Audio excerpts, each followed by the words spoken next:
activity. Antibiotics are powerful drugs that are used to combat once fatal diseases. As with any powerful medication, antibiotics carry a wide range of adverse effects. The appropriate use of such agents has a high beneficiary effect that outweighs the risks. However, once antibiotics are unnecessarily used, patients experience no benefits while their susceptibility to the side effects is still present. Moreover, antibiotics disrupt the composition of the infectious agent, leading to bacterial adaptation or mutations, and in turn, to new strains that are resistant to the current antibiotic regimen. The inappropriate use of antibiotics in one patient might develop a resistant strain that spreads to other patients that do not use antibiotics, which makes this issue a pressing public health problem. In 2015, 30% of the outpatient antibiotics prescribed were unnecessary, with acute respiratory infections holding the highest unnecessary use of antibiotics at 50%. This activity reviews the considerations for the use of antibiotics and discusses the role of the interprofessional team in educating patients and providers on when they are necessary and when they should be avoided. Objectives. Explain the purpose of antibiotics. Describe the issues of concern with the unnecessary prescription of antibiotics. Review the clinical significance of being judicious in prescribing antibiotics. Summarize the current antibiotic stewardship guidelines set forth by the Infectious Diseases Society of America, IDSA, and the role of the interprofessional team in following these guidelines. Introduction. Recognition of issues related to the use of antibiotics has been present since their early clinical introduction in the 1940s. Since then, the use of antimicrobials and often inappropriate use of these have been increasing. Antibiotic resistance in the United States kills approximately 23,000 patients a year and incurs over $20 billion in additional medical expenses. Antibiotic stewardship was established to combat this trend and was recognized in 1996 to draw attention to the rising incidence in mortality and morbidity associated with inappropriate use of antibiotics. Antimicrobial agents are at least partially responsible for the development of serious infections, such as Staphylococcus aureus, vancomycin-resistant enterococci, extended-spectrum B-lactamase-producing Enterobacteriaceae, and other infectious agents. The focus of the stewardship programs is to improve clinical outcomes, decrease antibiotic resistance, and decrease healthcare costs. In 2007, stewardship programs were nationally recognized and reinforced by the publication of the Stewardship Guidelines from the Infectious Disease Society of America, IDSA, in association with the Society of Healthcare Epidemiology of America, SHE. These guidelines were helpful in developing an institutional program to enhance antimicrobial stewardship. 1, 2, 3. Antibiotics are powerful drugs that are used to combat once fatal diseases. As with any powerful medication, antibiotics carry a wide range of adverse effects. The appropriate use of such agents has a high beneficiary effect that outweighs the risks. However, once antibiotics are unnecessarily used, patients experience no benefits while their susceptibility to the side effects is still present. Moreover, antibiotics disrupt the composition of the infectious agent, leading to bacterial adaptation or mutations, and in turn, to new strains that are resistant to the current antibiotic regimen. The inappropriate use of antibiotics in one patient might develop a resistant strain that spreads to other patients that do not use antibiotics, which makes this issue a pressing public health problem. In 2015, 30% of the outpatient antibiotics prescribed were unnecessary, with acute respiratory infections holding the highest unnecessary use of antibiotics at 50%. Function. Antibiotic resistance occurs when bacteria evolve to evade the effect of antibiotics through multiple different mechanisms. Dissemination of antibiotic resistance genes is an ecological and public health concern. Certain bacteria are able to neutralize an antibiotic by altering its component to render it ineffective.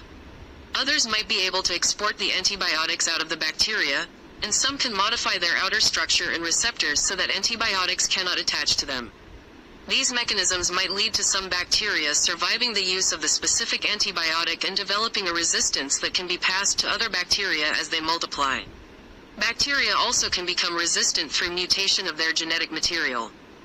The mechanism of antibiotic resistance is commonly categorized into the following four groups.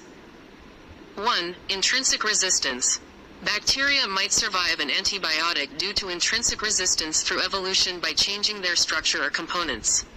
For example, an antibiotic that affects the wall-building mechanism of the bacteria, such as penicillin, cannot affect bacteria that do not have a cell wall. 2. Acquired resistance. Bacteria can obtain the ability to resist the activity of a particular antimicrobial agent to which it was previously susceptible. Bacteria can acquire resistance through a new genetic mutation that helps the bacterium survive or by getting DNA from a bacterium that already is resistant. An example is Mycobacterium tuberculosis resistance to rifamycin. 3. Genetic change.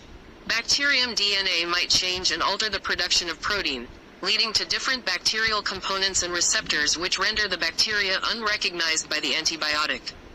Bacteria sharing the environment might harbor intrinsic genetic determinants of resistance that would alter the genomics of the bacteria. An example is Escherichia coli, E. coli, and Haemophilus influenza resistance to trimethoprim. And 4. DNA transfer.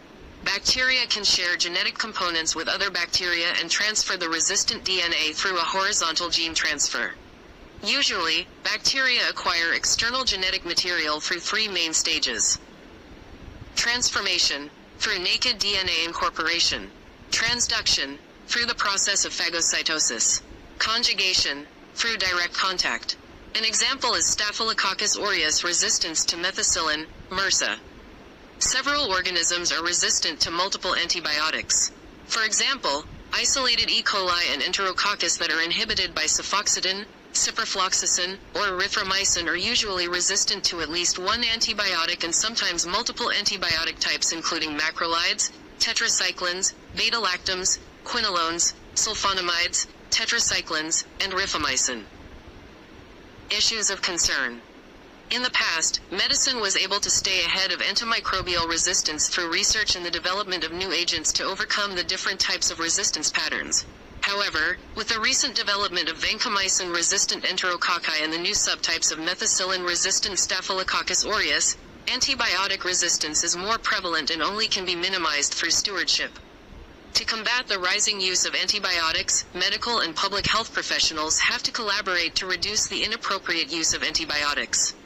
Physicians will have to balance the risks of not treating or inadequately treating against the risk of antibiotic use regarding adverse effects, drug interactions, cost, and antibiotic resistance. From a clinical perspective, many providers may not be highly concerned about their antibiotic prescribing habits since many patients expect to get an antibiotic when they visit a physician for an issue they perceive as bacterial. A didactic educational discussion with the patient is necessary to change the overprescribing phenomenon. Patients should be educated on the viral etiology of different infectious disease syndromes in which antibiotics are unnecessary. The prescription of antibiotics in these circumstances is futile. It exposes the patients to undesirable side effects or drug-drug interactions and increases healthcare costs, in addition to contributing to the development of antimicrobial resistance. For instance, a patient with infectious mononucleosis is treated with oral amoxicillin and develops a rash. 4. 5.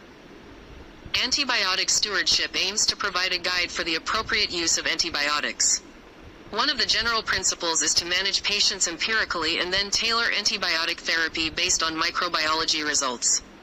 There are multiple strategies a stewardship program can focus on, such as educational, antimicrobial formulary restrictions, prospective audit and feedback, computer-assisted notifications, molecular testing technology, application of management guidelines, and interprofessional strategies. The core components of an antibiotic stewardship program are leadership commitment, accountability, antibiotic expertise, actions to tailor antibiotic use, tracking of antibiotic use, reporting antibiotic use, and educating clinicians on appropriate antibiotic use. Clinical significance. It is important to recognize that the concept of antimicrobial resistance in clinical practice is a relative phenomenon with high complexity. Engaging patients is crucial for successful antimicrobial stewardship to reduce rates of antibiotic resistance. Educating patients on what they can do to keep themselves safe is part of the discussion on improving antibiotic use. This includes raising awareness about the adverse effects of antibiotics as well as the potential consequences of unnecessary antibiotic use. Also, finding different diagnostic tools to help in guiding the antibiotic treatment is highly beneficial, such as the Overlap 2 method, a new initiative to determine the synergic effect of antibiotics on different antimicrobials. Clinical approach to antimicrobial stewardship might differ from outpatient to inpatient settings. However, all share the goal of improving antibiotic use as a core component of fighting antibiotic resistance. 6.7. Measuring the clinical significance of antimicrobial stewardship is complicated and can be assessed by clinical and economic outcomes.